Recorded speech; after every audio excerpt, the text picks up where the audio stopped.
শিক্ষক দিবসে তোমরা উপস্থিত থেকে অনেক কথা জানলে শুনলে, কিন্তু এই যে ছাত্র শিক্ষক মহান সম্পর্ক, এই সম্পর্কটা প্রায় তলানিতে ঠেলেছে।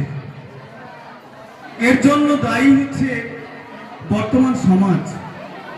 সমাজ থেকে আমরা কেউ বহির্ভূত নই।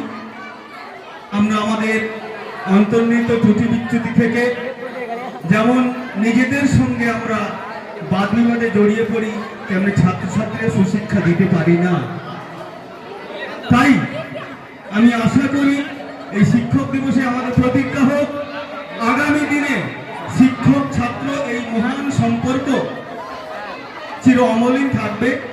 যেমন ছাত্রছাত্রীরা তাদের শিক্ষক শিক্ষিকা শিক্ষাকর্মী বন্ধুগণ সবাইকে তারা সম্মান প্রদর্শন করবে, শিক্ষক শিক্ষিকাগণ তাদের